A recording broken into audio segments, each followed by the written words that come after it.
हरि ओम, सर्वांना नमस्कार. तर मागील व्याख्यानामध्ये आपण योग दर्शनाच्या समाधीपादातील अंतिम 10 सूत्रांमध्ये आलो होतो. 41, 42, 45 जे काही असतील ते. तर तिथपर्यंत आपण येत असताना असा क्रम घेतला होता. कसा क्रम घेतला होता? योगाची व्याख्या सुरुवात झाली. योगाची व्याख्या, योग म्हणजे काय, योगाची प्रतिज्ञा झाली. अथ योगानुशासनम योग चित्तवृत्ती निरोधः. अशाच प्रकारे मग काय सांगण्यात आलं? 5 वृत्तींचं स्वरूप सांगितलं आणि त्या चित्तवृत्तींच्या निरोधाचा उपायही सांगितला गेला. बरोबर आहे? चित्तवृत्ती निरोधाचा उपायही सांगितला गेला आणि तो उपाय होता अभ्यास आणि वैराग्य. त्यानंतर अभ्यास आणि वैराग्याचं महत्त्व सांगण्यात आलं, अभ्यासाचं स्वरूप सांगण्यात आलं. त्यानंतर वैराग्याची व्याख्या करण्यात आली. वैराग्याच्या व्याख्येमध्ये अशी होती, दृष्टानुश्रविक विषय वितृष्णस्य वशिकार संज्ञा वैराग्यम, असं वैराग्य सांगितलं. त्यामध्ये पर वैराग्य आणि अपर वैराग्य असे दोन झाले. बरोबर आहे? पर वैराग्य, अपर वैराग्य. तदनंतर विषय आला संप्रज्ञात समाधी. संप्रज्ञाचे 4 प्रकार. त्यानंतर समाधीचा असंप्रज्ञात समाधी. जीवन दिले प्यावदाला जीवन मुक्त देणार. कोण बोलत आहे? मला बोला की. म्यूट करावं लागेल. नाही सर, कोण बोललं ते पण कळालं नाही. ठीक आहे, करा. सौदत्ती मॅडम. सौदत्ती मॅडम होत्या का? हा, ठीक आहे, असो. तर कुठपर्यंत आलो होतो मग? संप्रज्ञात समाधीचे 4 प्रकार. त्यानंतर असंप्रज्ञात समाधी.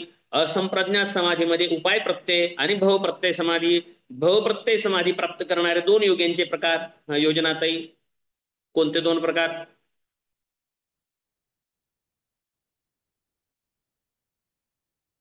भवप्रत्ययचे 2 योगी. हो म्हणाले. नाही, दुसऱ्यांनी नाही सांगायचं. पुन्हा ठोसर सर योजनाताई हो म्हणत होते ना. कसं सरळ सरळ संध्याताई सांगणार आहेत मला माहिती आहे, म्हणून विचारणार नाही. त्याने नाही सांगायचं. दुसरं कोणी पण सांगा आता. बघा विसरलंय का नाही. विदेह योगी आणि प्रकृतीलीन योगी. त्यानंतर इतरेशाम श्रद्धावीर समाधी प्रज्ञा. त्यानंतर मग तीव्रतेसाठीचा उपाय सांगितला. ईश्वर प्रणिधान सांगितलं. त्यानंतर ईश्वराची व्याख्या करण्यात आली. ईश्वराची व्याख्या झाल्याच्या नंतर पुढे काय झालं? चित्त प्रसादनाचे उपाय हे सांगण्यात आले. 7 अथवा अथवा अथवा किंवा और असे 7 पर्याय दिले होते और मध्ये. बरोबर आहे? त्यानंतर पुन्हा काय झालं मग सुरू? और पर्याय झाले. त्यानंतर काय झालं होतं? त्याच्या अगोदर झालं ना एक विषय विसरला माझा, न बघता सूत्र सांगत होतो ना. काय विसरला? ईश्वर प्रणिधानानंतर अंतराय हा विषय आला. अंतराय विषयाच्या नंतर सहविक्षेप आले.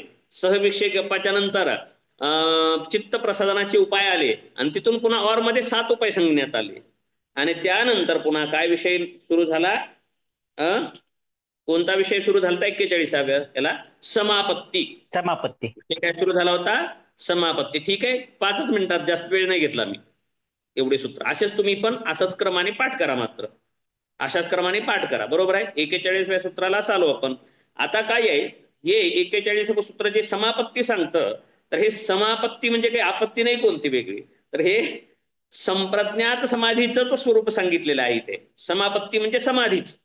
समाधीलाच इथं समापत्ती म्हटलेली आहे बरं का. क्षीणवृत्तेरभिजातस्यैव मनेर ग्रहितु ग्रहणग्राह्येषु ततस्थ तदंजनता समापत्ती ही. हे वाचनही आपलं झालं होतं, वाचन झालं होतं, भाष्यही वाचलं होतं. भाष्य वाचत नाही आता. फक्त याबाबत काय म्हणायचंय तर राजस आणि तामस वृत्ती क्षीण झालेल्या असल्या कारणाने चित्त कसं होतं? शुद्ध निर्मळ स्फटिकासारखं होतं. बरोबर काय? स्फटिकाचा स्वभाव कसा आहे? स्फटिक असा आहे. पाणी रे पाणी तेरा रंग कैसा.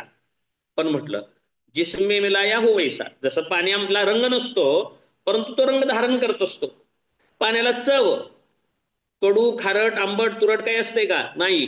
परंतु त्यामध्ये जसा चवीचा पदार्थ मिसळला जाईल तशी चव तो धारण करतो. बरोबर आहे का नाही? सुद्धा आहे की ज्याची संगती प्राप्त करतो त्याच स्वरूपामध्ये आपले गुण तसाच भाषित व्हायला लागतो. काय? स्फटिक मणी. आणि मग स्फटिक मण्यासारखंच काय आहे आपलं? चित्त हा विषय कुठं चित्त. जगाच्या बाहेरचा विचार करत नाही आपण, जगातला सुद्धा नाहीये, आपला विषय आहे हा.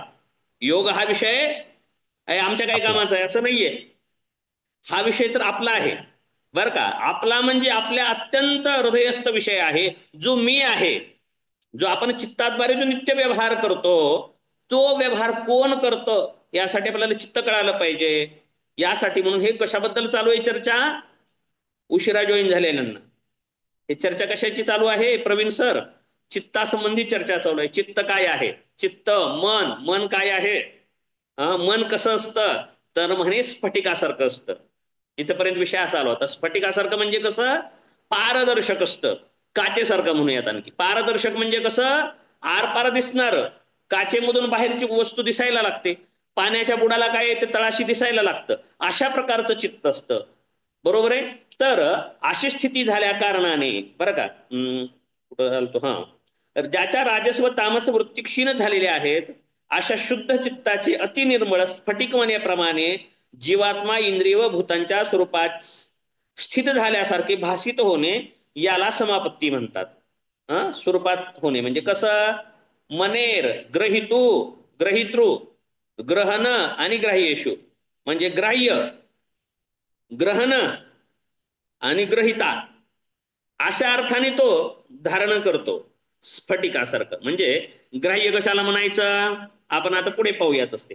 अर्थ वाचून घेऊयात भाष्याचा, भाष्याचा अर्थ वाचून घेऊयात आणि पुढे जाऊयात. पुढे सवितर्क निर्वितर्क सविचारा निर्विचारा यामध्ये हे पूर्ण झाल्याच्या नंतर मी एकदा स्पष्टीकरण देतो व्यवस्थित. ठीक आहे. क्षीणवृत्तीचा अर्थ आहे अभ्यास आणि वैराग्याद्वारे, अभ्यासाद्वारे सततचा समाधीचा अभ्यासाद्वारे ज्याच्या शांत झालेल्या आहेत वृत्ती. कसल्या वृत्ती शांत झालेल्या आहेत, तामस आणि राजस. परंतु तामस वृत्ती क्षीण झालेल्या आहेत, परंतु राजस थोडक्या आहेत अशा स्वरूपामध्ये सांगितलं जातं इतर ठिकाणी. तर अशा ज्या वृत्ती ज्या चित्ताच्या क्षीण झालेल्या आहेत, मग ते चित्त स्फटिक मण्याप्रमाणे चा दृष्टांत स्वीकारलेला इथे. कसं झालेलं असतं स्फटिक मण्याप्रमाणे, ज्याप्रमाणे स्फटिक मणी जवळ असलेल्या वेगवेगळ्या पदार्थामुळे त्यांचा आकारांत उपरक्त म्हणजे भासित असतो, त्याचप्रमाणे ग्राह्य आलंबनाने उपरक्त चित्त ग्राह्य आकाराला प्राप्त होऊन ग्राह्य स्वरूपाच्या आकाराचे भासित होते व सूक्ष्मभूतांनी उपरक्त सूक्ष्मभूत आकाराला प्राप्त होऊन सूक्ष्मभूत आकाराने भासित होते. ग्राह्य म्हणजे काय, स्थूलभूत. स्थूलभूताला संगती किंवा सानिध्य प्राप्त झाल्यानंतर काय व्हायला लागतं, चित्त कसं भासित व्हायला लागतं, स्थूल भासायला लागतं, पंचभौतिक भासायला लागतं. अर्थ कळतोय ना. कारण हे चित्त कसलं झालेलं आहे आता, ठोसर सर पारदर्शक झालेला आहे. आणि पारदर्शक झाल्यामुळं कसं येतो, जे बाजूला जसा रंग येतो तसाच रंग दिसेल त्याचा. तर जर त्याने आलंबन किंवा कशाने उपरक्त झालं, स्थूलभूतांनी जर उपरक्त झालं तर चित्त कसं दिसेल, मग स्थूल स्वरूपातलं दिसेल, भूतात्मक दिसेल. आणि तेच जर चित्त सूक्ष्म भूतांनी उपरक्त झालं तर सूक्ष्मभूत आकाराला प्राप्त होऊन सूक्ष्मभूताच्याच रूपाने भासित व्हायला लागतं. याच प्रकारे स्थूलभूतांनी उपरोक्त स्थूलभूत आकार प्राप्त होऊन स्थूलभूतांच्या आकाराने भासित होते.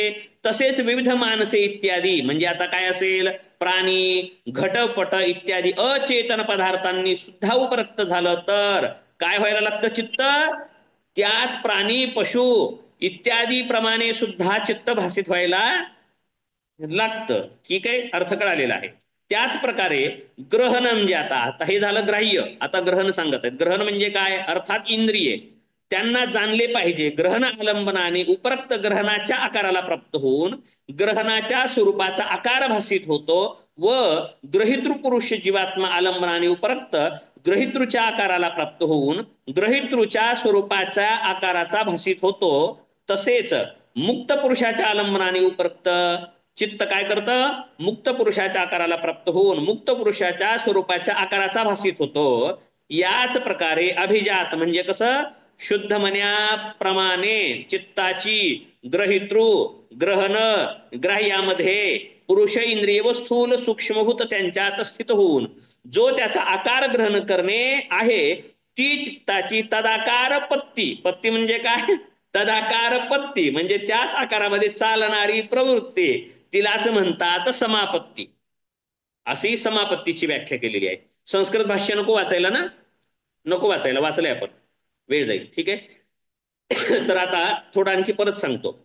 ग्रहितृ, ग्राह्य म्हणजे काय आहे? ग्राह्य म्हणजे स्थूलभूत, बरं का विषय. ग्रहण म्हणजे इंद्रिय, ग्रहण कशाद्वारे केलं जातं? इंद्रिय. आणि ग्रहिता म्हणजे जीवात्मा म्हणजेच पुरुष, बरोबर आहे. म्हणजे ह्या तिघापैकी कशाचाही ते आलंबन घेऊ द्या, ते कशालाही काय करू द्या, संलग्नता साधू द्या, तर ते चित्त तदाकारच भासित व्हायला लागतं. मग हे उदाहरण दिलं तिथं, स्थूलभूत इंद्रिये किंवा पुरुषाच्या ठिकाणी म्हणजे जीवात्म्याच्या ठिकाणी जरी आलंबन धारण केलं तरी तो तसाच भाषित व्हायला लागतो. परत काय सांगितलं? मुक्त पुरुषाच्या ठिकाणी जरी केलं तरी सुद्धा तो मुक्त भासायला लागतो. ठीक आहे, परंतु तो भासित व्हायला लागतं. सत्य नाही आणखी. हे काय व्हायला लागलंय?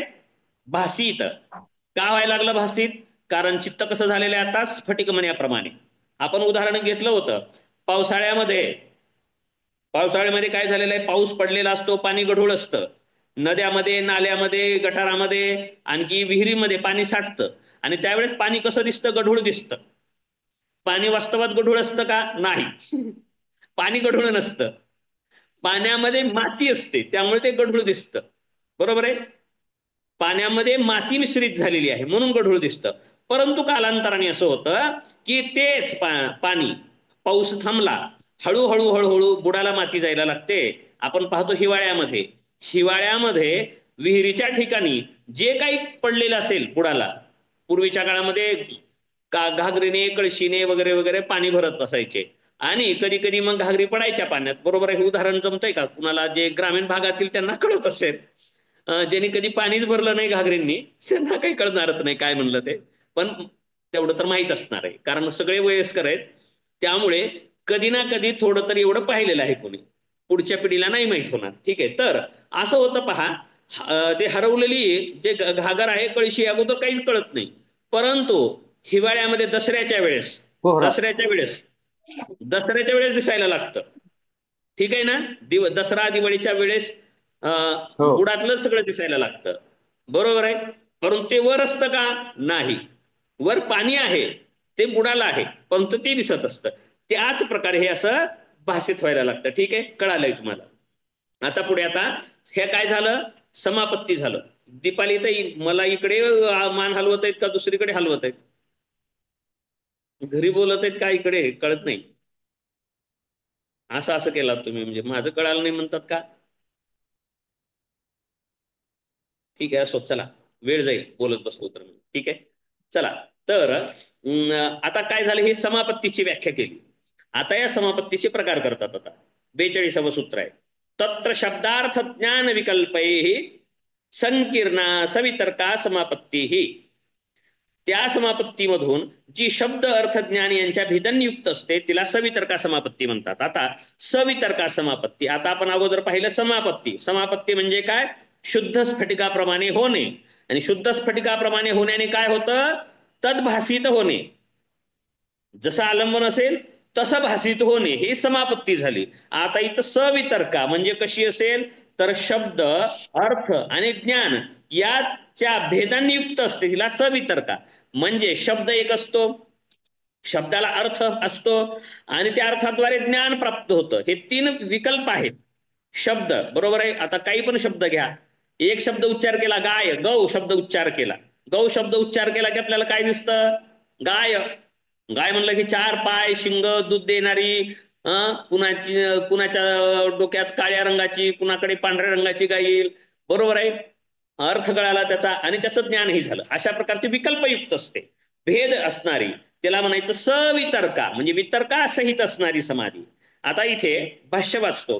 तद्यथा गौरीति शब्दो गौरीत्यर्थो गौरीति ज्ञानम नित्यम विभागेन विभक्ता नामपि ग्रहणम दृष्टम विभज्यमानाश्चान्ये शब्दधर्म अन्ये अर्थधर्म अन्ये ज्ञानधर्म इत्येतेषां विभक्ताः पंथाः तत्र समापन्नस्य योगिनो यो गवाद्यर्थाः समाधिप्रज्ञायां समारूढः स चेत शब्दार्थ ज्ञान विकल्पानुविद्ध उपावर्तते सा संकीर्णा समापत्ती ही सवितर्के ती उच्यते. ह्याला सवितर्क म्हणतात. जसे गौ हे शब्द पद आहे, गौ हे पद शब्द आहे, गौ नामक शरीर पिंड अर्थ आहे, गो पदार्थाकार बुद्धिवृत्ती त्याचे ज्ञान आहे. या परस्पर भिन्न शब्द अर्थ आणि ज्ञानाला अभिन्न रूपाने ग्रहण केले जाते. विभाजित झालेले शब्दधर्म भिन्न आहेत, अर्थधर्म भिन्न आहेत, ज्ञानधर्म भिन्न आहेत. याच प्रकारे त्यांचे अस्तित्व पृथक आहे. त्या समापन्न चित्त असणाऱ्या योग्याच्या समाधी प्रज्ञेमध्ये जो गौ इत्यादी अर्थ आहे तो जर शब्द अर्थ ज्ञानाच्या विकल्पांनी मिळालेला असेल तर ती संकीर्ण म्हणजे संकरित, संकरित म्हणजे मिश्रित, मिश्रित समापत्ती सवितर्का समापत्ती म्हटली जाते. मिश्रित म्हणजे शब्द अर्थ ज्ञान इत्यादींनी अशी असणारी मिश्रित समापत्ती म्हणजे कसली समापत्ती? सवितर्का समापत्ती. सवितर्का समापत्ती, समापत्ती म्हणजे काय? समाधी. समाधी, समाधी. हा, असं असू द्या लक्षात. ठीक आहे. ही अशी समापत्ती असते, ही सवितर्का समापत्ती झाली. आता मग पुढे क्रमानेच येणार आहे काय? निर्वितर्का समापत्ती सांगावी लागणार आहे. तर ही निर्वितर्का समापत्ती कशी आहे सांगतात. स्मृती परिशुद्ध हो स्वरूप शून्यवार्थ मात्र निर्भासा निर्वितर्का. शब्द संकेत आगम व अनुमान ज्ञानाच्या विकल्पाची स्मृती दूर झाल्यावर आपल्या ग्रहण स्वरूपाने शून्यासारखी केवळ अर्थभाषित होणारी, अर्थात अर्थाचा प्रकाश करणारी निर्वितर्का समापत्ती होय. कळालं? भाष्य वाचूयात आपण. भाष्य काय आहे? अर्थ वाचूयात भाष्याचा. भाष्याचा अर्थ वाचूयात. शब्दाचे संकेत, शब्दाचे संकेत म्हणजे श्रुत आगम आणि अनुमानाच्या ज्ञानाच्या विकल्पाची स्मृती दूर झाल्यावर ग्राह्य आलंबनाच्या स्वरूपाने उपरोक्त प्रज्ञा आपल्या ग्रहणात्मक प्रज्ञा स्वरूपाला जणू सोडून, बरं का, काय करते? स्मृती दूर झाल्यानंतर विकल्पाची स्मृती, बरं का, अनुमान ज्ञानाच्या विकल्पाची स्मृती दूर झाल्यावर ग्राह्य आलंबनाच्या, ग्राह्य म्हणजे पाहिजे आपण स्थूलभूत, ग्राह्य आलंबनाच्या स्वरूपाने उपरोक्त म्हणजे संबद्ध प्रज्ञा आपल्या ग्रहणात्मक प्रज्ञा म्हणजे बुद्धी, आपल्या ग्रहणात्मक प्रज्ञा स्वरूपाला जणू सोडून केवळ पदार्थ स्वरूपाची म्हणजे ग्राह्य स्वरूपाला प्राप्ती झाल्यासारखी असते, तेव्हा ती निर्वितर्का समापत्ती म्हणविली जाते. अशीच व्याख्या ही केली गेलेली आहे. निर्वितर्का म्हणजे काय? आता फक्त पदार्थाच्याच स्वरूपाची भाषित व्हायला लागते. आता तिथं अर्थ शब्द ज्ञान भिन्न नाहीयेत. कसं आहे? अर्थ स्वरूपामध्ये शून्य अर्थ मात्र निर्भासा अशा स्वरूपाची झालेली आहे. आता निर्वितर्का म्हटले. आता वितर्क नाहीये तिथे, निर्वितर्का. सवितर्का इथे असेल निर्वितर्का. ह्या निर्वितर्का समापत्तीचे आलंबन एका वृत्तीला उत्पन्न करणारा अर्थरूपी अणूंचा प्रचय म्हणजे संचय रूपी विशेषात्मा. आता इथे उदाहरण कशाचं दिलेलं आहे? गौ. गौ म्हणजे गाईच्या शब्दाचं उदाहरण दिलेलं. गौ इत्यादी अथवा घट. आणखी उदाहरण काय दिले? घट इत्यादी गोष्टी आहेत व तो अवयव सन्निवेश विशेषभूत सूक्ष्मभूतांचा म्हणजेच तन्मात्रांचा आत्मभूत साधारण धर्म आहे. अभिव्यक्त रूप कार्याने अनुमित आपल्या व्यंजक कारणांनी उत्पन्न कपाळ इत्यादी रूपांतर उदित झाल्यावर तिरोहित होतो. तो धर्म अवयवी म्हणविला जातो. अवयव अवयवी हे पाहिलंय आपण. जो एक महान, छोटा, स्पर्शवान, क्रिया करण्यायोग्य व अनित्य असतो त्या अवयवीकडूनच सारे व्यवहार केले जातात. आता अवयवी किती असतो म्हणे?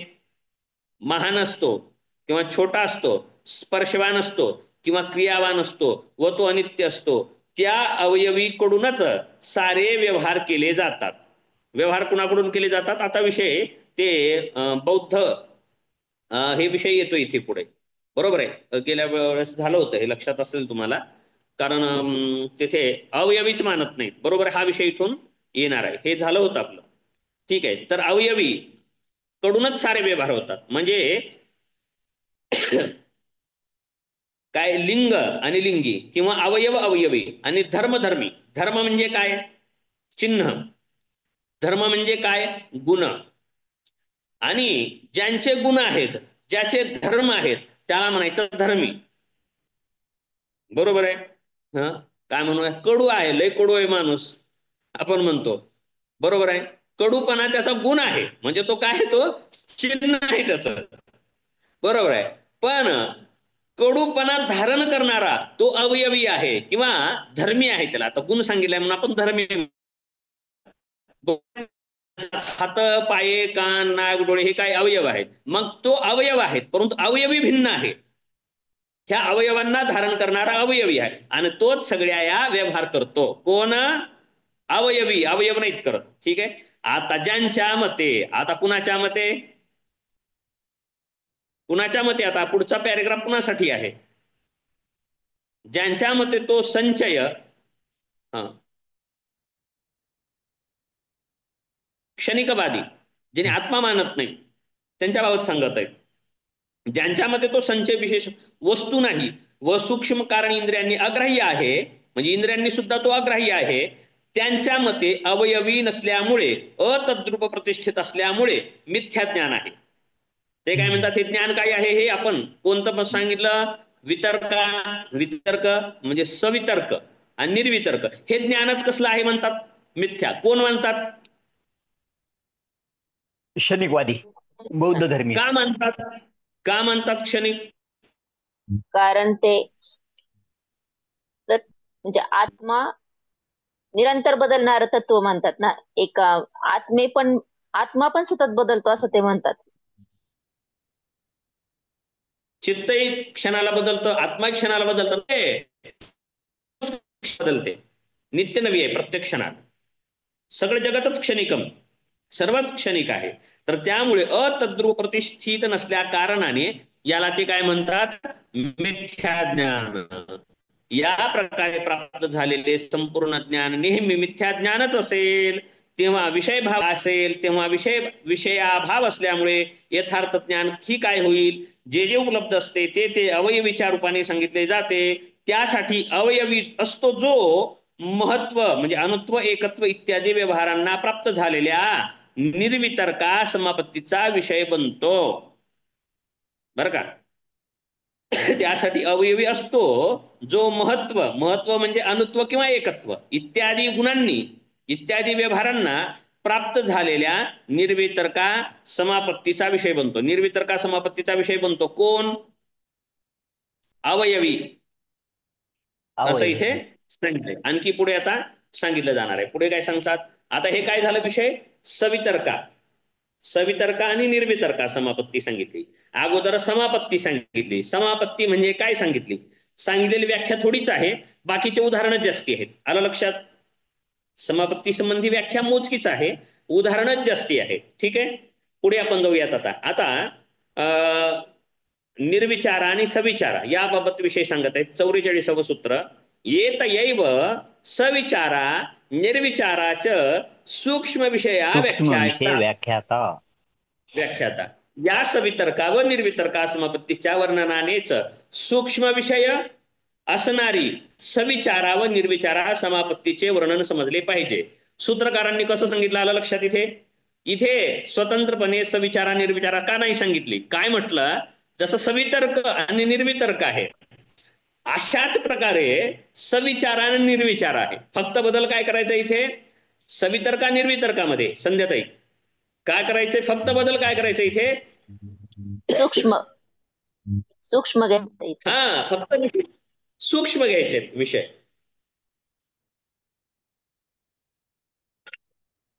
फक्त सूक्ष्म घ्यायचे इथे. आणि सूक्ष्म विषय बाकी सवितर्क आहे तशीच सविचार असेल, परंतु तिथे हे स्थूलभूत होते, इथे सूक्ष्म असतील, सूक्ष्म असतील. आणि निर्वितर्का तिथे अर्थभाषित होती, फक्त वितर्का नव्हती. तसं इथे निर्विचारा सुद्धा तशीच असेल, त्या ठिकाणी असेल. अशा प्रकारे फक्त विषय काय असेल? सूक्ष्म. ठीक आहे. तर आता भाष्यकार काय सांगतात याबाबत आपण पाहूयात. त्यापैकी अभिव्यक्त धर्म असणारी देशकाल निमित्ताच्या ज्ञानाने विशिष्ट भूत सूक्ष्मामध्ये जी समापत्ती असते ती सविचारा म्हटली जाते. तेथे एक बुद्धीद्वारे ग्रहित असणारे उदित धर्मांनी युक्त आलंबन बनलेले भूत सूक्ष्म समाधी प्रज्ञेमध्ये उपस्थित असते. जी समापत्ती सर्व प्रकारे सगळीकडून शांत म्हणजे भूतकालिक, उदित म्हणजे वर्तमानकालिक, अव्यपदेशक म्हणजे भविष्यकालिक, धर्मांनी असंबद्ध सर्व धर्मांचा आश्रय बनणाऱ्या सर्व धर्मांच्या आधारभूत भूत सूक्ष्मामध्ये असते, ती निर्विचारा म्हणविली जाते. या प्रकारचेच भूत सूक्ष्म याच स्वरूपाने आलंबन बनलेल्या समाधी प्रज्ञेच्या स्वरूपाला उपरक्त करते व प्रज्ञा जेव्हा स्वरूपरहित बनून केवळ आलंबन विषयाकार होते तेव्हा ती निर्विचारा म्हणविली जाते.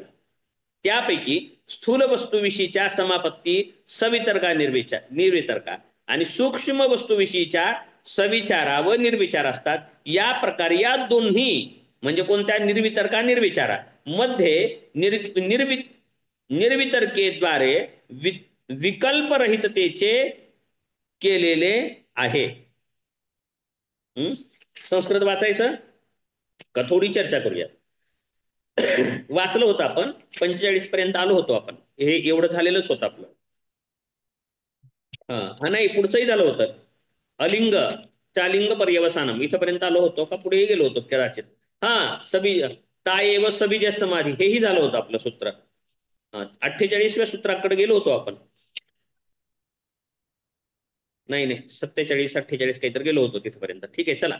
तर काय सांगत होतो मग आता हे कुठपर्यंत कळालं आपल्याला. स्थूल विषय स्थूल आलंबन असतं त्याला म्हटलं सवितर्क निर्वितर्क. आता सूक्ष्म आलंबन असतं त्याला काय म्हणायचं सविचारा निर्विचारा अशा प्रकारे. आता या सूक्ष्म विषयाचं पर्यवसान कुठपर्यंत असतं पुढील सूत्रात काय सांगत आहेत आता, म्हणजे ह्याच्यात ह्या 44 अर्थ कळेल आता आपल्या पुढे सूक्ष्म म्हणजे काय. आता काही जणाला आणखी लक्षात राहिलेलं नसेल, सांख्य दर्शन ज्यांचं विसरलंय मागील सत्रामध्ये पहिल्या सेमिस्टरमध्ये ज्यांना सांख्य दर्शन आणि सृष्टी विस्तार ज्यांना माहिती नाही किंवा लक्षात नाही यांना आताही शंका आलेलीच आहे, परंतु बोलत नसतील हे सूक्ष्म काय कळालं नसेल. बरोबर आहे, कळालं नसेल तर त्यांना इथे कळणार आहे, 45व्या सूत्रामध्ये कळणार आहे सूक्ष्म विषय काय आहे ते. आपण 45वे सूत्र पाहूयात. पहा बोट ठेवायचे पुस्तकामध्ये. 45वे सूत्र सूक्ष्म विषयत्वम चालिंग पर्यवसानम. जड पदार्थाची सूक्ष्मता प्रकृतीपर्यंत असते. हा पतंजलींनी सूत्र केवढं सांगितलं एवढं सांगितलं काय, जड पदार्थाची सूक्ष्मता कुठपर्यंत असते प्रकृतीपर्यंतच असते बरं का. पार्थिवस्या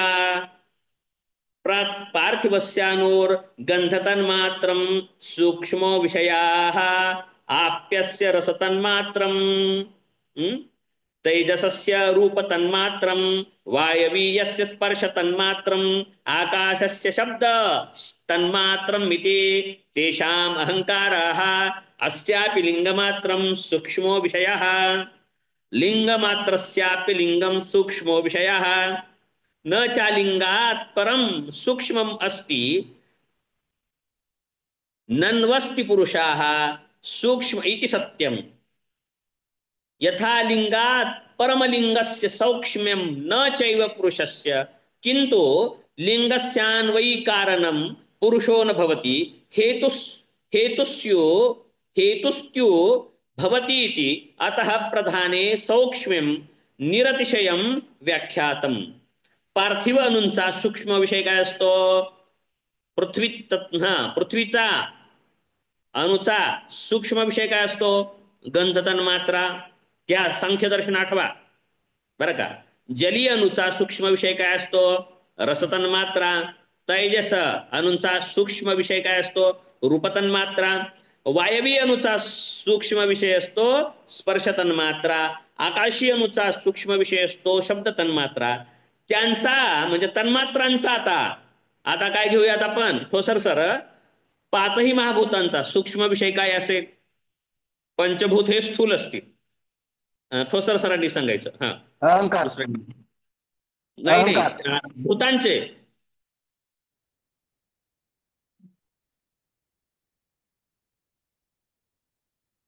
पंचमहाभूतांचे हा सूक्ष्म काय असेल पंचतन्मात्रा.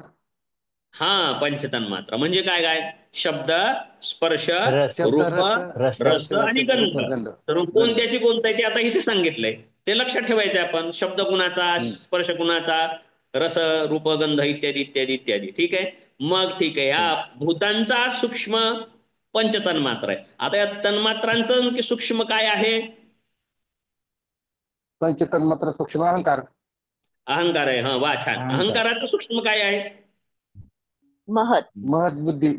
हा, म्हणून पुढे सांगतात त्यांचा या तन्मात्रांचा सूक्ष्म विषय आहे अहंकार. आता अहंकाराचाही सूक्ष्म विषय आहे महत्तत्व म्हणजे लिंग. महतला काय म्हटलंय? लिंग. बरं का? लिंग म्हणजे चिन्ह. आता लिंगाचाही सूक्ष्म विषय असेल. लिंगाचा म्हणजे महतचा म्हणजे बुद्धीचा. प्रकृती. काय सूक्ष्म विषय? प्रकृती. प्रकृती आहे. अलिंग, प्रकृतीला प्रकृती. काय म्हटलेलं आहे? अलिंग. प्रकृती काय आहे? अलिंग. अलिंग. अलिंग. म्हणून अलिंगापलीकडे सूक्ष्म विषय नाही. नाही. नाही. म्हणजे सूक्ष्मात सूक्ष्म, सूक्ष्मातून सूक्ष्म, अत्यंत सूक्ष्म कुठपर्यंत गेलं? प्रकृतीपर्यंत. प्रकृतीपर्यंत.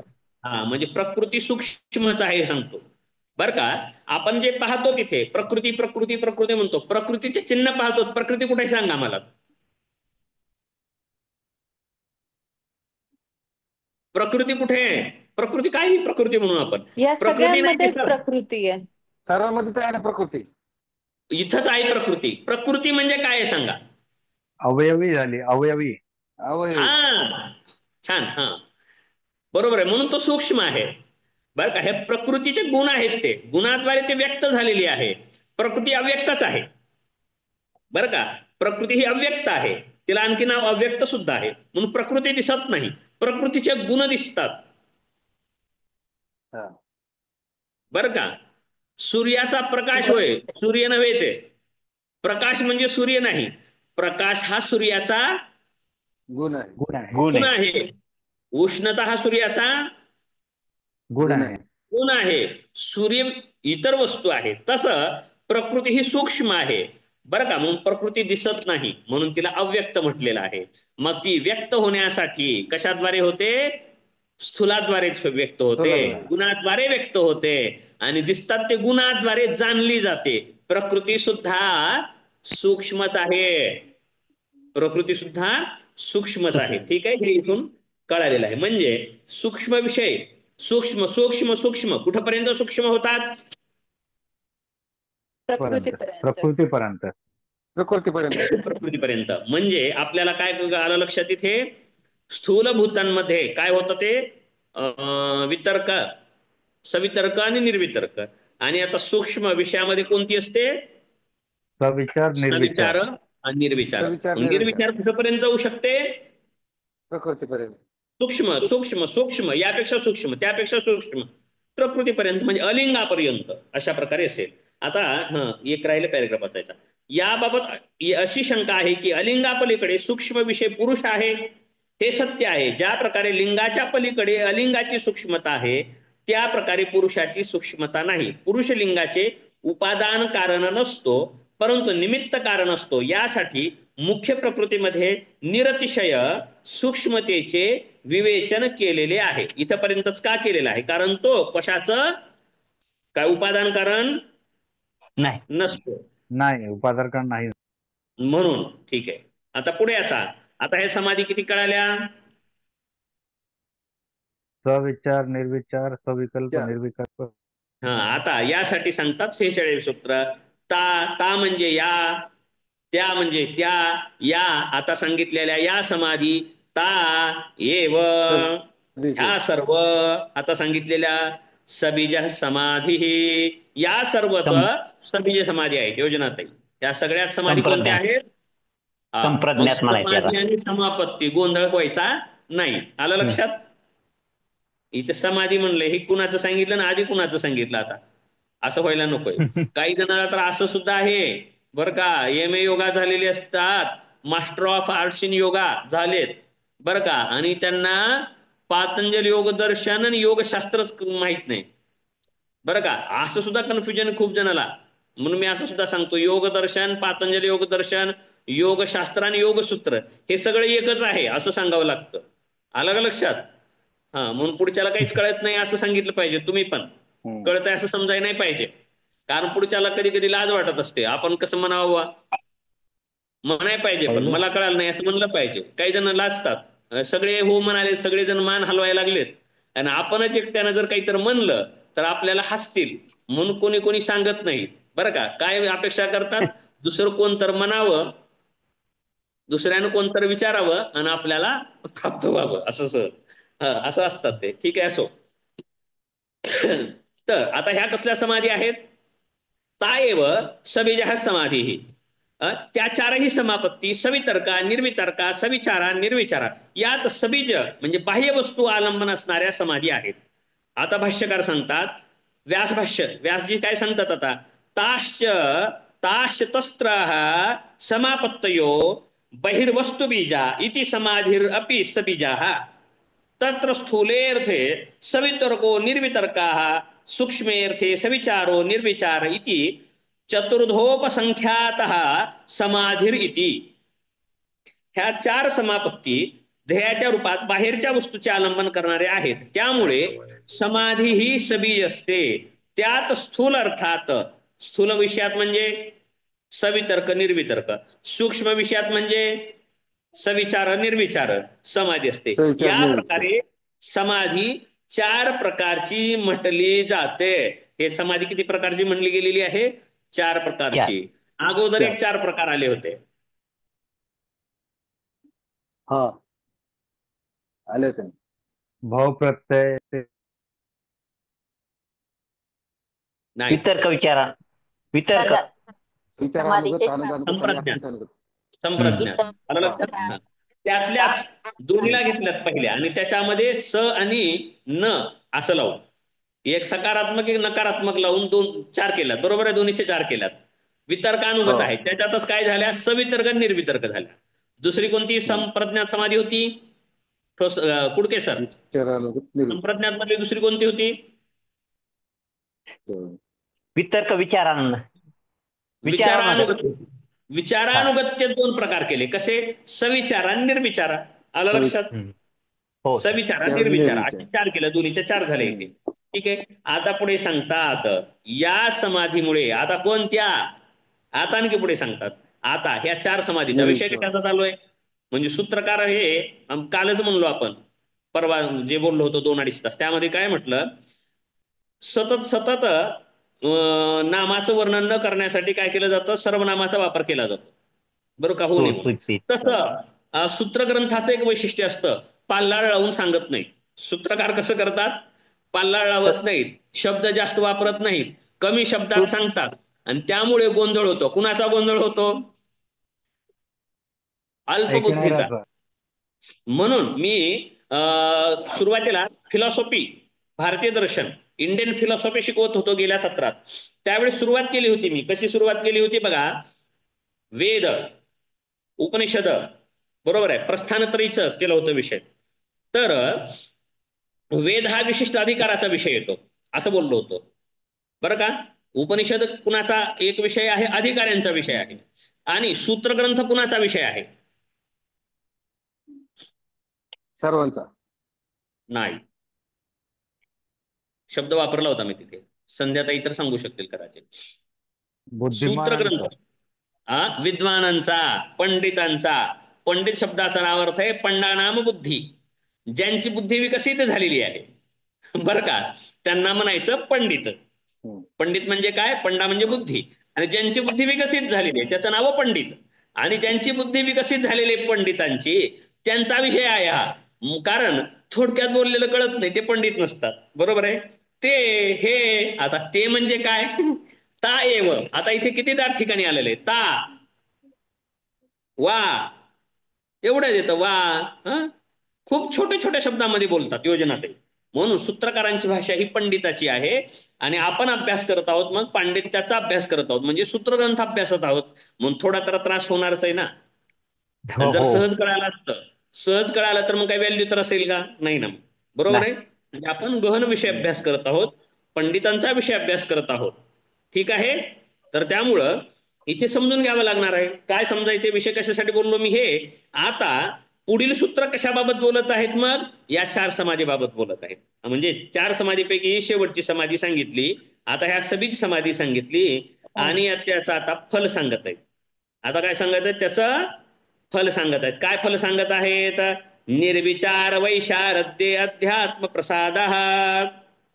निर्विचार वैशारद्ये म्हणजे निर्विचार वैशारद्य. वैशारद्य म्हणजे प्रवीणता. विशारद, विशारद म्हणजे प्रवीण. प्रवीण आले तिथे, प्रवीण सर. प्रवीण म्हणजे विशारद, प्रवीण. प्रवीण आहे मी कशामध्ये? कशात? भाषाशास्त्रात प्रवीण आहे. आणखी कशात? कुणी कशामध्ये, कुणी कशामध्ये. स्वयंपाक करण्यात प्रवीण असतं, कुणी बोलण्यात प्रवीण असतं. तसं प्रवीणता. विशारद म्हणजे काय? प्रवीणता. कसली प्रवीणता? निर्विचार वैशारद्य. शब्दाचा अर्थ कळून घ्या. निर्विचार वैशारद्य म्हणजे काय? कोणी पण सांगा, एवढाच सांगा फक्त, शब्दाचा अर्थ सांगा फक्त. निर्विचार असल्याची प्रवीणता.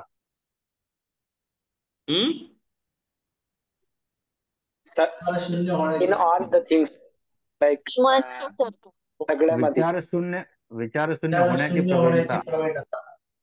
अहो आता आपण कोणकोणत्या समाधी पाहिली? सवितर्का, निर्वितर्का. सविचारा, निर्विचारा. मग निर्विचारा समाधी, निर्विचार वैशारद्य. तर वैशारद्य म्हणजे प्रवीण, पारंगत झालो. कशामध्ये? निर्विचारामध्ये.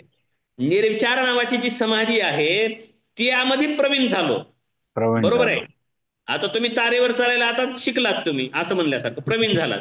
तसं त्या निर्विचार समाधीमध्ये प्रवीण झाल्यानंतर म्हणजे विशारद झाल्यानंतर काय होतं? अध्यात्म प्रसाद. आलं लक्षात? सगळ्यांना कळालं का? सूत्र सांगण्यासाठी एवढं कुठाना केला मी. सरळ अर्थ सांगितल्यावर कळाला असता, पण अर्थ कसा? संस्कृतनुसार अर्थ कळवण्यासाठी मी सांगितलं. निर्विचार वैशारद्य म्हणजे वैशारद्य म्हणजे काय? प्रवीणता. प्रवीणता म्हणजे कुशलता. कुशलता म्हणजे काय? टॅक्ट, तंत्र, कौशल्य साध्य झालं त्यांना. काय साध्य झालं? अगोदरचं पद निर्विचार. ठोसर सर. निर्विचार वैशारद्य, निर्विचाराची प्राप्ती झाल्यामुळे, निर्विचारामध्ये कुशलता प्राप्त झाल्याने काय प्राप्त होतं? अध्यात्म प्रसाद. हे वेगळा विषय आहे, कळून घेण्याची गोष्ट. हे कशाने प्राप्त होते? क्रम लक्षात घेण्यासाठी आपण वेगळ्या विषयाकडे जात आहोत, तर त्याची संगती लावतोय बरं का मी. एवढं वेळ घेण्याचं कारण काय आहे बोलण्यामध्ये? एवढं विषयामध्ये प्रवेश कसा झालाय, पुढच्या विषयामध्ये प्रवेश कसा झालाय. तर या ज्या 4 समाधी पाहिल्या योजनाताई, तर त्या 4 समाधीमधील अंतिम समाधी कोणती होती? निर्विजामधील नाही, सबीजामधील शेवटची कोणती आहे? निर्विचार. निर्विचार आहे. आणि या निर्विचारामध्ये विशारद झाल्याने, वैशारद्य प्राप्त झाल्याने अध्यात्म प्रसाद प्राप्त होतो. काय प्राप्त होतो? प्रसाद. माहितीये प्रसाद तर कळतो? प्रसाद. म्हणजे प्रसाद म्हणजे आपण स्वरूपामध्ये ग्रहण करण्याच्या असा असतो. तसा काही प्रसादही आध्यात्मिक असतो. जसं आपण म्हणतो बघा, आम्हाला प्रसाद प्राप्त झाला. कोणी मग ते प्रसाद म्हणजे खाण्याचा प्रसादाला प्रसाद म्हणतात. कोणी असं ऐकलं असेल की हे ज्ञान आम्हाला प्रसाद प्राप्त झालेला आहे. बरोबर आहे. कोणाला प्रसादाने ज्ञान प्राप्त होतं, कुणाला प्रसादाने ज्ञान गादी प्राप्त होते, काही जणांना अधिकार प्राप्त होतात. म्हणजे हे गुरुजींचा प्रसाद आहे म्हणतात. बरोबर आहे. प्रसाद शब्द वापरतात ना व्यवहारामध्ये. बरोबर आहे. कोणी म्हणतात नाही लई तुम्हाला बुद्धी हो, संध्याताईंना कोणी म्हणलं तुम्हाला लक्षात राहतंय हो, मग त्या म्हणतात की नाही हो देवाचा प्रसाद आहे. असं उदाहरणार्थ म्हणजे हे सुद्धा प्रसाद होऊ शकतं. प्रसाद म्हणजे खाण्याचा प्रसाद नाही, प्रसाद हा असाही असू शकतो. बरोबर आहे. कोणी म्हणलं काय हो तुमचं शरीर लवचिक आहे बघा, अहो काय प्रसाद आहे, आम्हाला देवाचा प्रसाद आहे. कोणी म्हणलं काय काय तुमचा सुरेल आवाज आहे हो, काय सुंदर आवाज आहे, अहो तो जन्मतःच देवाचा प्रसाद प्राप्त झालाय आम्हाला. बरोबर आहे. म्हणजे असा प्रसाद. प्रसाद कळाला? आता हा अध्यात्म प्रसाद आहे. कसला प्रसाद आहे? अध्यात्म प्रसाद प्राप्त होतो. कशाने प्राप्त होतो? ठीक आहे, आता काही नाही. ठीक आहे, आता वापस येणार नाही मी. निर्विचार वैशारद्य झाल्याने हा अध्यात्म प्रसाद प्राप्त होतो. आता या प्रसादाला काय करावं? आता पुढे सांगतील ना काय होतं ते पुढच्या सूत्रात. एवढ्या प्रसादापर्यंत कळालं झालं. प्रसादापर्यंत कळालं. ठीक आहे, भाष्यकारांचं वाचूयात. निर्विचार समापत्तीच्या इथं निर्मळतेमुळे म्हणजे किंवा प्राप्तीमुळे यथार्थ वस्तुविषयक प्रज्ञेचा प्रकाश होतो. प्रज्ञेचा प्रकाश होतो म्हणजे अध्यात्म प्रसाद प्राप्त होतो. आता याला काय सांगतात? अशुद्ध्यावर्ण मलापे तस्य प्रकाशात्मनो बुद्धिसत्वस्य रजस्तमोभ्यामनभिभूताः स्वच्छाः स्थितिप्रभाहो वैशारद्यम यदा निर्विचारस्य समाधैर्वैशारद्यमिदं जायते तदा योगिनो भवत्यध्यात्म प्रसादो भूतार्थ विषयाः समानुरोगी स्फुट प्रज्ञालोक तथा चोक्तम प्रज्ञा प्रसादम मारुह्य अशोच्यः शोचतो जनान् भूमिष्ठानिव शैलस्थः सर्वान् प्राज्ञोनुपश्यति. रजस तमस्वरूपी अशुद्धी आवरण मलापासून पृथक् झालेली प्रकाश स्वभाव असणारी बुद्धी सत्वरूपाची रजस्तमसच्या संपर्कापासून दूर असलेली निर्मल धारा वैशारद्य म्हणविली जाते. वैशारद्य कशाला म्हटलेलं आहे? रजस्तमाच्या संपर्कापासून दूर झालेली, निर्मळ झालेली. पाण्याचं उदाहरण दिलं तर बघा, निर्मळ झालेलं पाणी, बरोबर आहे, गढूळ झालेलं पाणी बुडाला गेल्यानंतर जसं स्वच्छ व्हायला लागतं तसं रज आणि तमाच्या मळाने दूषित झालेलं जे चित्त होतं, अपारदर्शक झालेलं जे चित्त होतं ते सत्वा प्रकाशमान झालेलं आहे. आणि या वैशारद्याने काय झालं? रजतमाच्या संपर्कापासून दूर झालेली निर्मल धारा, यालाच म्हणलेलं आहे वैशारद्य. आता ह्या वैशारद्य म्हणजे निर्मळता. ज्यावेळी निर्विचार समाधीच्या निर्मळतेचा स्वच्छ स्थिती प्रवाह असतो तेव्हा योग्याला भूतार्थ विषयक क्रमाची अपेक्षा न ठेवणारा स्पष्ट प्रज्ञा प्रकाश प्राप्त होतो. व असे म्हटले आहे की प्रज्ञेच्या प्रकाशावर आरूढ होऊन शोकहीन योगी शोक करणाऱ्या प्राण्यांना असे पाहतो जसे पर्वतावर राहणारे व्यक्ती जमिनीवर राहणाऱ्याला पाहते. भाष्यकार कसं सांगतं त्याला? भूमिष्ठानिव शैलस्थाः सर्वान् प्राज्ञोनुपश्यति. म्हणजे काय? डोंगरावर बसलेला व्यक्ती आणि खालून जाणाऱ्याला बघतो. असं कोण बघतो? ज्याला निर्विचार वैशारद्य प्राप्त झाले, तो उंचीवरती असतो. कसल्या उंचीवरती असतो? अशोचानन व शोचस्त्वम असं म्हटलं होतं. कुठे?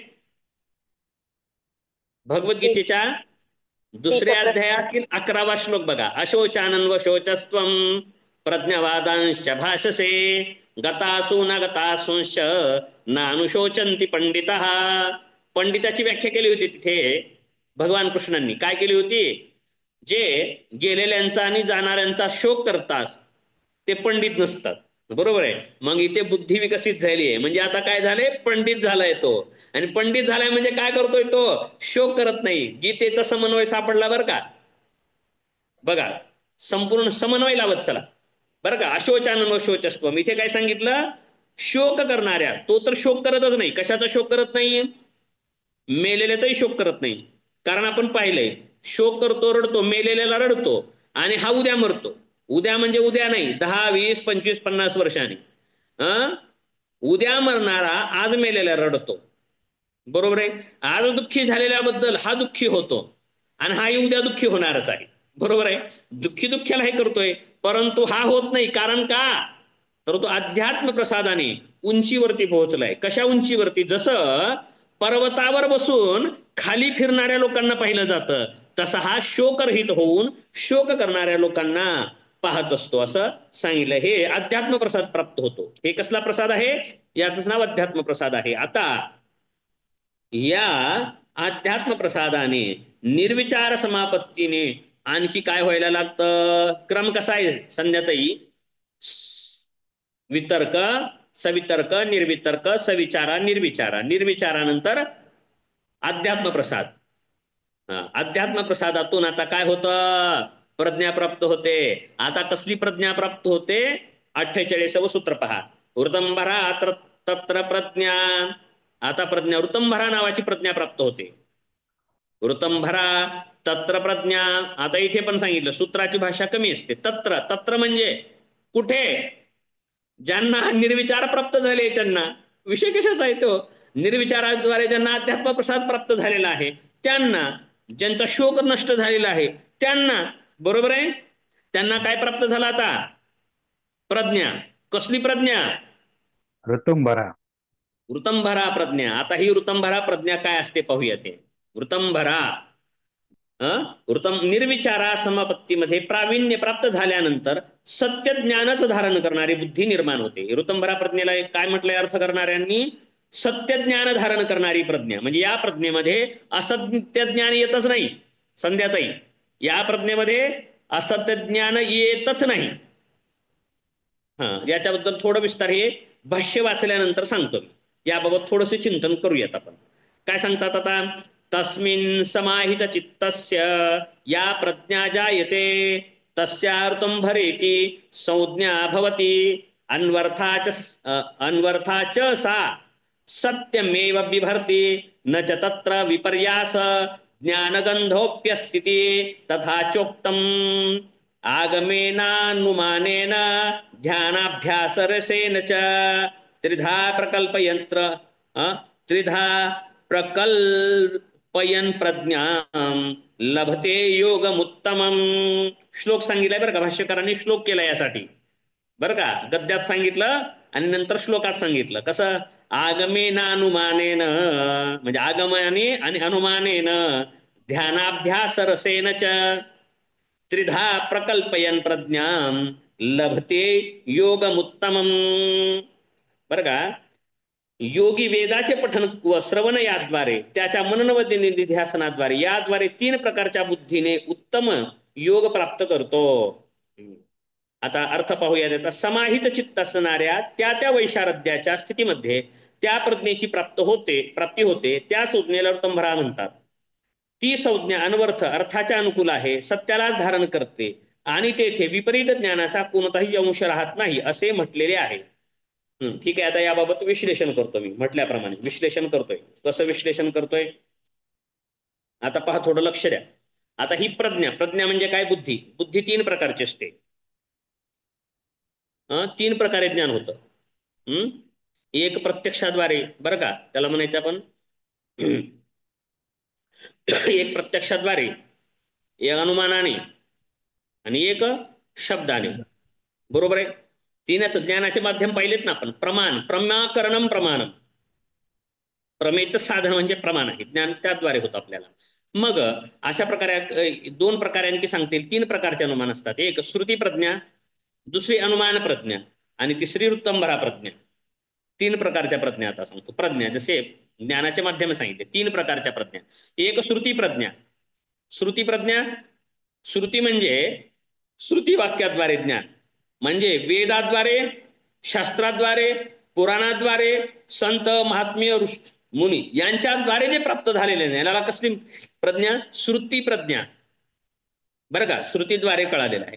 याद्वारे एक ज्ञान होतं. त्यानंतर दुसरं ज्ञान कशानं होतं? अनुमानाद्वारे. अनुमान सुद्धा 37 सरांना तर न्यायदर्शन झालंय आपलं. अनुमानाचे सुद्धा अंग पाहिलेत आपण. अनुमान सुद्धा कसं असतं? प्रत्यक्षपूर्वक असतं. बरोबर आहे. प्रत्यक्षपूर्वकम त्रिविधम अनुमानम असं आपण पाहिलं होतं 37 सर. तर असं अनुमान असतं. तर अनुमानाद्वारे एक ज्ञान होतं. बरोबर आहे. अनुमान म्हणजे आपण पाहिलं यथा धूमो तथा वन्नी. धूर येतोय बाबा म्हणजे जाळ लागलेला आहे. बरोबर आहे. किंवा आपण पण आईला जन्मलेलो आहोत. बरोबर आहे. कस काय जन्मलेलो आहोत? बाकीचे जन्मलेत आपण पण जन्मलेलो आहोत. अनुमानाने द्वारे कळालं. किंवा नाही बरोबर आहे. जन्म काय पाहिलं आपण? बर्थ सर्टिफिकेट पाहिलेलं आहे म्हणून शब्दाद्वारे अनुमान म्हणजे आगमाद्वारे ज्ञान झालं. अशा प्रकारे ज्ञान असतं. परंतु हे ज्ञान ऋतंभरा प्रज्ञाचं ज्ञान हे कसं असतं? ते अध्यात्म प्रसादाने प्राप्त होतं. हे एक विशिष्ट प्रज्ञा असते आणि तिथे उपजतच आपोआपच सत्य ज्ञान प्रतिष्ठित होतं. आपोआपच ज्ञान होतं. म्हणून ऋषी मुनी जे लिहितात ते या प्रज्ञेद्वारे लिहितात. त्यांना हे ज्ञान कुठून कळतं? आता आपण कितीही शोध लावलो तर आता चंद्रावर जायला लागलेत फक्त. आपले आता कुठे जायला लागलेत? मंगळावर काय सांगतात? मंगळ असं आहे, मंगळ तसं आहे. परंतु आपल्या शास्त्रामध्ये अगोदरच सांगितलेलं आहे मंगळ कसं आहे, चंद्र कसं आहे. अंतर सांगितलीत बरं. चंद्र सूर्याची अंतर आर्यभट्ट इत्यादी अनेक ऋषींनी सांगितलेली आहेत आपल्या ज्योतिषशास्त्रामध्ये. सूर्याचं पृथ्वीपासूनचं अंतर सांगितलंय, चंद्राचं अंतर सांगितलेलं आहे, मंगळाची स्थिती सांगितलेली आहे. 500 वर्षानंतर जे होणाऱ्या काही खगोलीय घटना आहेत संध्याताई ह्या सांगितलेल्या आहेत.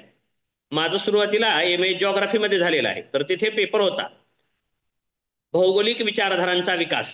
मग यामध्ये मग ग्रीक म्हणजे पाश्चिमात्य भौगोलिक विचारवंत, त्यानंतर अरबी हे विचारवंत सांगितले होते आणि त्यानंतर भारतीयही सांगितले होते.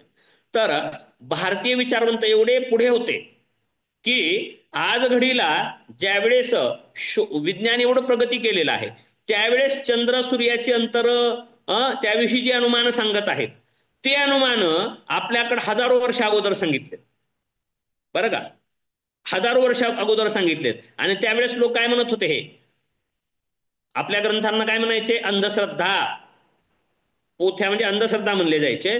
आणि त्या अंधश्रद्धा म्हणल्या गेलेल्या तुम्ही शोध लावल्यावर खरे म्हणताय, बरं का, अशी गोष्ट झालेली. मग हे कसं कळत असतं, तर यांच्यामध्ये ऋतंबरा नावाची प्रज्ञा विकसित झालेली असते आणि ती प्रज्ञा सत्य ज्ञानच धारण करते.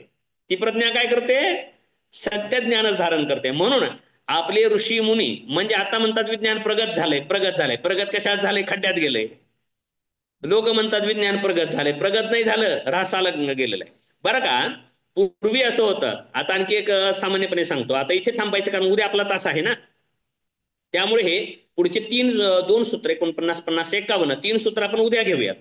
तर इथं थोडासा विचार करून थांबूयात. अर्थ तर झाला, ही प्रज्ञा कशी असते. तर काय सांगत होतो मी, पूर्वी आपल्याकडे पाहिलेलं आहे चंद्र तारे सूर्यावर सुद्धा जाण्याचं विधान सांगितलेलं आहे. आता विज्ञान आणखी मानत नाही. चंद्रावर जायचं सांगत होते, ते पण मानत नव्हते. मंगळाला सुद्धा काय म्हटलेलं आहे, मंगळ धरणी गर्भ संभोतम विद्युत्कांती समप्रभम कुमारम शक्ती हस्तम च मंगलम प्रणमाम्यहम. मंगळ कसं आहे म्हणे, धरणी गर्भ संभोतम. मंगळ ग्रह कुणाचा आहे, धरणी गर्भ संभोतम. धरणी म्हणजे पृथ्वीच्या गर्भातून उत्पन्न झालेला, म्हणजे पृथ्वीचा मुलगा असं वर्णन आहे, धरणी गर्भ संभोतम. आणि रंग कसा आहे, विद्युत्कांती समप्रभम. विद्युत्कांती लाल रंग आहे त्याचा. म्हणून कुंडलीमध्ये मंगळी मंगळी घाबरतात, मंगळ मंगळ मंगळ लाल, बरोबर घाबरतात का नाही. रागीट म्हणला जातो, क्रोधी म्हणला जातो ग्रह. आलं लक्षात. मग पहा, म्हणून आपण आता जे वैज्ञानिक पृथ्वीनंतर जीवसृष्टी कुठे असू शकते म्हणतात, असायला पाहिजे. पृथ्वीच्या नंतर जर जर मनुष्यसृष्टी किंवा सजीव सृष्टी जर कुठे होऊ शकते तर कुठे होऊ शकते म्हणतात, मंगळावर. का बरं, पृथ्वीच्या पुत्रांत पृथ्वीचा पुत्र आहे म्हणजे पृथ्वीचा पुत्र आहे म्हणजे काय आहे. प्रवीण सर, हो मंगळ ग्रह, बोलू शकता तुम्ही पण, कॅमेरा चालू करा की. क्लायमेट सेम आहे का, सेम आहे, अवयव नाही, कारण बाप जैसा बेटा असतो का नाही.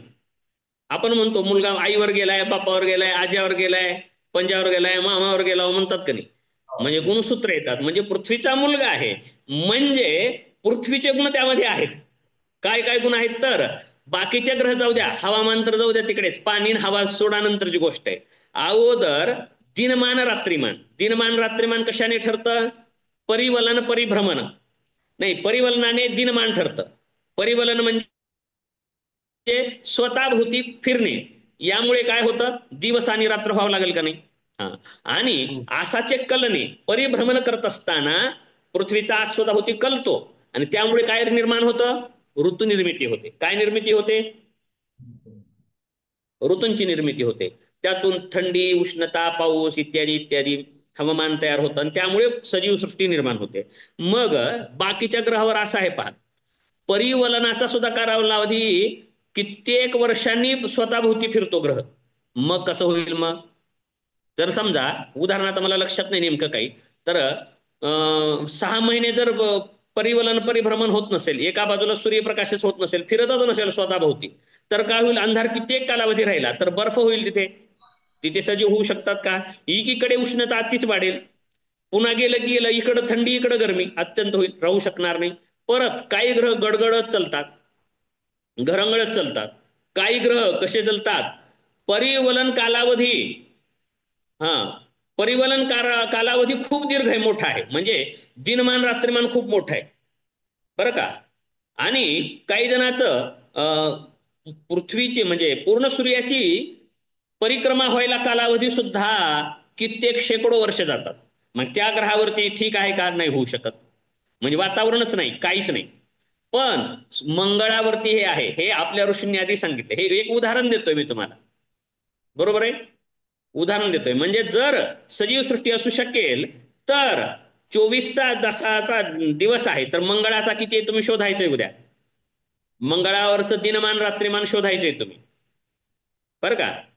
हा, म्हणून ते आणि दिनमान रात्रीमान आणि परिभ्रमण कालावधी म्हणजे सूर्याभोवती फिरण्याचा कालावधी सुद्धा आहे सेम. म्हणून तो पृथ्वीचा मुलगा आहे. म्हणजे काय सांगतोय मी, हे जे लिहिलेलं आहे किंवा हे सांगितलेलं म्हणजे हे ऋषी तिथे, आणि पूर्वी हे सांगितलंय. आता कोण गेलं होतं अंतरिक्षामध्ये राहून आलेलं, कोण होतं ते, भारतीय मुळाची महिला होत्या, कोण होत्या, Sunita William. Sunita Williams. Rakesh Sharma. Sunita Williams.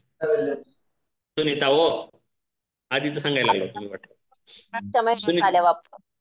हा, सुनीता विल्यम्स. तर त्या वापस आल्यानंतर उंची वाढली, बरोबर आहे. काय काय झालं हे वाचलंय का कोणी, उंची वाढली होती त्यांची. हो सर, वाचले. हा, तर असं सांगत होतो आपल्या ग्रंथांमध्ये ज्या भाकड कथा म्हणल्या गेल्या त्यामध्ये असं वर्णन आहे. सौदत्ती सरांशी चर्चा झाली होती एका दिवशी, खूप याबद्दल बोललो होतो मी, की आपल्या ग्रंथात इतर ग्रहावरती जाऊन येण्याचं सांगितलं गेलेलं आहे. आणि परंतु ते असं काही घेऊन जात नव्हते, श्वासाचं ह्याचं अडकून पडली होती बिचारी, आणलं कोणीतरी जाऊन, अशी अडचण होत नव्हती. स्वसदेह जात होते आणि येत होते. आणखी असं एक सांगितलेलं वर्णन आहे की सदेह जात होते बरं, ग्रहावरती जात होते आणि जाऊन वापस येतही होते. आणि मात्र असं सांगितलंय कहाणी की वापस आल्यानंतर बरं का पृथ्वीच्या म्हणजे गुरुत्वाकर्षणच आहे, पृथ्वीची कक्षेमध्ये गेल्यानंतर आपल्या शरीराला गुरुत्वबल कार्य करतं आपल्या शरीरावरती. आणि गुरुत्वबल असल्या कारणाने आपण डुबरी आहे, खुजिया होतो. गुरुत्वबलामुळे आपण निश्चित उंचीपर्यंत असतो. गुरुत्वबलामुळे आपलं आयुष्य कमी आहे. हो सर, गुरुत्वबलाचा सतत आपल्यावरती प्रभाव असल्या कारणाने आपलं आयुष्यही मर्यादित आहे. पण पृथ्वीच्या कक्षेच्या बाहेर गेल्यानंतर गुरुत्वबल आपल्यावरती कार्य करत नसल्यानंतर आयुष्य वाढत नाही बरं का, वृद्धत्व येत नाही असं सांगितलं शास्त्रामध्ये. परत उंची पण वाढायलाच लागते. आणखी किती आपल्याला वाटतं की एक दिवसातच आलो जाऊ बरं का, मंगळावर जाऊन, गुरुग्रहावरती इत्यादी ग्रहावरती उदाहरण घेऊयात आपण, जाऊन आलो. पुराणामध्ये असं वर्णन आहे की गेले आणि वापस आले. आणि ज्यावेळेस वापस आले पृथ्वीवरती पाहिलं तर काय झालं, इथे लाखो वर्ष झालेली होती. पृथ्वीवरती आले तर कोणीच लोक नव्हते त्यावेळेस. त्यांनी असे पाहिले की अरे इथलं युग बदलून गेलं, लाखो वर्ष झालेली आहेत. म्हणजे अशी ऋषी जात होते हे वर्णन आलेलं आहे, आलं लक्षात. आणि बाहेर गेल्यानंतर, परंतु आता त्याला जायचं म्हणलं की काय नाही, बाहेर नाही, वातावरण नाही, ऑक्सिजन नाही. आणि मनुष्य प्राणी कसा आहे, ऑक्सिजन शिवाय जगत नाही. म्हणजे प्राणी कोणते पण, सजीव कसे आहेत. म्हणून आपण पारतंत्र्य आहोत, परंतु ऋषी मुनी हवे विना जगण्याची क्षमता होती. आपण हटप्रदीपिकेमध्ये पाहिलंय, बहिष्कृत धोती, बहिष्कृत धोती पाहिले. बहिष्कृत धोती कशी आहे, ज्यावेळेस योगी 1.5 तास श्वास रोखून धरू शकतो बाहेर सोडून, त्यावेळेस तो बहिष्कृत धोती करू शकतो. म्हणजे पहा, म्हणजे तो विना श्वासाचा सुद्धा जगू शकतो, म्हणजे मग तो जाऊ शकतो. म्हणून काय सांगत होतो, पतन कसं झालेलं आहे, बुद्धी पण आपल्याला राहत नाही, आपल्याला कॅल्क्युलेटरची गरज आहे, बरोबर आहे. कम्प्युटर आले, कम्प्युटर आणलं म्हणजे बुद्धी कसली झाली, अवमूल्यन झालं बुद्धीचं. परत JCB आले, आणखी काही मोठे यंत्रसामुग्री आणली, परंतु मनुष्याची वजन उचलण्याची क्षमताही कमी झाली, बरोबर आहे. चष्मे आणले, दुर्बिणी आणल्या, डोळ्याचं सामर्थ्य कमी झालं, बरोबर आहे. आणखी काही प्रक्रिया करू, तेवढी शारीरिक क्षमता कमी होत चाललेली आहे. मनुष्याचं पतन होत चाललेलं आहे बरं का, वृद्धी होत नाही चालली, पतन होत चाललेलं आहे. तसं ज्ञानाचंही पतन होत चाललेलं आहे. मग आता वाटतं की नाही लई प्रगती केली. काय प्रगती केली, चंद्रावर गेले आणि मंगळावर गेले, परंतु अहो सहज जात होते. अगोदर पूर्वी मंत्राद्वारे जात होते, तपाद्वारे जात होते. आता म्हणून पूर्वीचं युग काय होतं, मंत्रयुग. पहिलं युग काय होतं, मंत्रयुग. त्यानंतर आलं तंत्रयुग. तंत्राद्वारे क्रिया साध्य केल्या जायच्या. आणि आताचं युग कोणतं आहे मग? विज्ञान युग, यंत्रयुग. यंत्रयुग. हा, यंत्रयुग म्हणजे यंत्राद्वारेच क्रिया कराव्या लागतात आणि यंत्राद्वारे सुद्धा मर्यादा आहे. त्यामुळं पूर्वी विज्ञान प्रगत होतं. विज्ञान प्रगत होतं म्हणजे कोणतं विज्ञान? यंत्रविज्ञान नव्हतं त्यावेळेसचं. अगोदर मंत्रविज्ञान होतं. मंत्रविज्ञानाच्या नंतर तंत्रविज्ञान आलं आणि मंत्रविज्ञान लुप्त झालं, तंत्रविज्ञान लुप्त झालं, म्हणून आता फक्त यंत्रविज्ञान राहिलेलं आहे. आलं लक्षात? तर त्यामुळं काय सांगत होतो, तर ही प्रज्ञा कशी आहे? या प्रज्ञेद्वारे बुद्धीच्या सामर्थ्याच्या पुढचं ज्ञान व्हायला लागतं. म्हणून असं म्हणतात की जे या बुद्धीद्वारे बोलतात, ज्ञानोबराय सुद्धा एक गोष्ट सांगतात की जयाचे पिसाट शब्द सुखे मनो येती वेद. म्हणून आपण पाहिलंय अत्यंत ग्रामीण भागातील संत महात्मे समाधीला प्राप्त झाल्यानंतर, मग समाधी प्राप्त ईश्वर कृपेने सुद्धा होते. आपण पाहिलं त्याला काही ज्ञानाचं असावं लागतं, संस्कृती यावं लागतं असं नाही. ईश्वर प्रणिधानाने सुद्धा समाधीची प्राप्ती होते. आणि समाधीची प्राप्ती झाल्याने बरं का त्यांना बुद्धी आपोआपच प्राप्त होते. त्यांनी वेद वाचत नाहीत, पुराण वाचत नाहीत, श्रुती शास्त्र काहीच कळत नाही, परंतु त्याने जे बोललेलं आहे ते वेद वचन होतातच. त्याने जे बोललेलं आहे ते योग्यच असतं. असं का होतं? कारण त्यांच्यामध्ये कोणती विकसित झालेली आहे बुद्धी? वृतंबरा नावाची प्रज्ञा विकसित झालेली आहे. आणि आपल्यामध्ये कसा आधार घ्यावा लागतो? श्रुती प्रज्ञेचा किंवा अनुमान प्रज्ञेचा. आपण दोन प्रज्ञेने वापर करतो, परंतु योग्यांना कोणती प्रज्ञा प्राप्त होते? तर ऋतंभरा नावाची प्रज्ञा प्राप्त होते. आणि ह्या ऋतंभरा प्रज्ञेला सीमा नाहीये बरं का. ऋतंभरा प्रज्ञेची अमर्याद सीमा आहे बरं का. त्यामुळे ही श्रेष्ठ प्रज्ञा आहे, श्रेष्ठ बुद्धी आहे. आणि जी कशाने प्राप्त होते? निर्विचार वैशारद्य. निर्विचारामध्ये विशारदता, प्रवीणता प्राप्त झाल्याने ही बुद्धी प्राप्त होते. म्हणून ऋषी यंत्र करतच नव्हते तयार, ही प्रज्ञाच प्राप्त करत होते. आमचे ऋषी मुनी काय करायचे? ही प्रज्ञा प्राप्त करायचे. आणि ह्या प्रज्ञा प्राप्त करून सदेह जायचे, इतर ग्रहावरती जायचे, कुठे काय झाले सांगायचे. त्यामुळं एवढे शोध आहेत लागलेले भारतात की आधुनिक विज्ञानाला सुद्धा कोड आहे. यांना कसं कळालं बाबा? यांना कसं कळालं? आता सुद्धा आपल्याला यंत्रात प्रगती होऊन सुद्धा आपल्याला कळू शकत नाही. आणि ते यांना एवढं तंतोतंत कसं कळू शकतं? मग त्यावेळेस काय म्हणावं लागतं आपल्याला? काय वानवाता न पुरेही वाणी मस्तक चरणी ठेवीत असे. म्हणजे काय आहे? तर आपण पाहिलं होतं मीमांसा दर्शनामध्ये वेद प्रमाणम परत अप्रमाणम. वेद प्रमाण काय आहे संध्याताई? तर वेद हे अपौरुषय आहे. अपौरुषय म्हणजे कोण लिहिलेले आहेत? लिहिलेले म्हणजे कोण सांगितलेले आहेत? ईश्वराने सांगितले. आणि ईश्वर कसा आहे? योग दर्शनानुसार स पूर्वेशाम विशेषम पूर्वेशाम अपि गुरुकालीनानोचिता. हा, म्हणजे तो अनेक पृथ्व्या राहिलेल्या आहेत, नष्ट झालेल्या आहेत, तयार झालेले आहेत, आणि तो बघत आहे. कित्येक वेळा त्याने पृथ्वीला पाहिलेला आहे. कित्येक वेळा असले विद्वान आलेले आहेत. कित्येक श्रीमंताला गाडलेला आहे. कित्येक श्रीमंत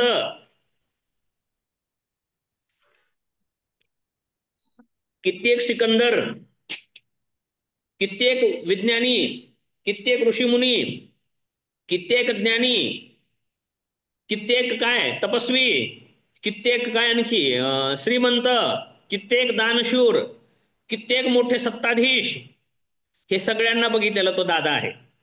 अलग लक्षात. त्यामुळं तो कसं पाहतो माहिती आहे? आपण आता इथे पाहिलं काय? हा योगी कसा पाहतो? पर्वताहून खाली जाणाऱ्या जीवाला पाहतो. तसा ईश्वर कसा पाहत असेल? तर पृथ्वी किती आहे त्याच्यासाठी. पृथ्वी केवढी आहे माहिती आहे? एक कण असतो बघा, कण उडत असताना वाऱ्याने पाहिलं का? एक कण एवढा, एवढ्या कणा एवढी पृथ्वी नव्हे, एवढ्या कणा एवढी पृथ्वी नाही. तर हजारो पृथ्वी मिळून काय होतं तयार? पुढे जाऊयात आता. काय?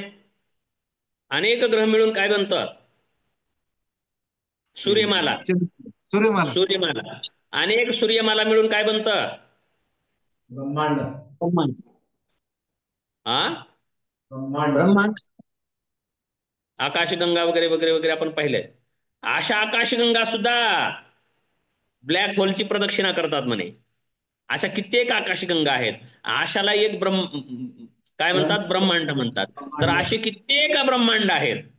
असे कित्येक ब्रह्मांड आहेत. आणि कित्येक ब्रह्मांड त्या ईश्वराला कसे आहेत माहितीये? एका कणा एवढं. कण कसा माहितीये? आपल्या सूर्यप्रकाश येतोय छिद्राद्वारे कुठून तर प्रकाश येतोय आणि त्या प्रकाशाद्वारे आपल्याला बारीक बारीक बारीक कण दिसतात. तर तो एक कण म्हणजे एक ब्रह्मांड आहे. मग असे कित्येक ब्रह्मांड आहेत सांगा. असा जो सहज पाहतो आपल्या दृष्टीने. म्हणून त्याने सांगितलेलं जे ज्ञान आहे ते कसलं ज्ञान आहे? खरं ज्ञान आहे, सत्य ज्ञान आहे. म्हणून त्या ज्ञानाच्या पाठीमागे भारतीय ज्ञान परंपरा असते. म्हणून वेदाला त्यांनी प्रमाण मानलेलं आहे. ठीक आहे. आणि अशीच प्रज्ञा कशाने प्राप्त होते? त्या ईश्वर कृपेने. आणि तिचं नाव आहे ऋतुंबरा नावाची प्रज्ञा. आणि ती या समाधीद्वारे प्राप्त होते. अध्यात्म प्रसाद प्राप्त होतो. आणि त्या प्रज्ञेद्वारे आता काय होतं हे आपण उद्या पाहायचंय बाकीचं. उद्या 51व्या सूत्रापर्यंत येऊन आपण पहिला जो समाधीपाद आहे तर समाधीपाद नामक अध्याय आपण उद्या पूर्ण करूयात. ठीक आहे. कुणाला काही विचारायचंय? 2-4 मिनिटं आपण चर्चा करू शकता.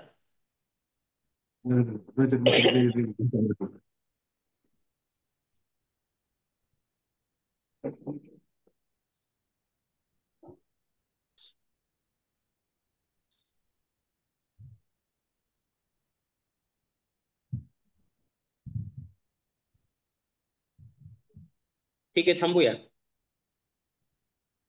रविवारी तास घ्यायचा का एक? कशासाठी?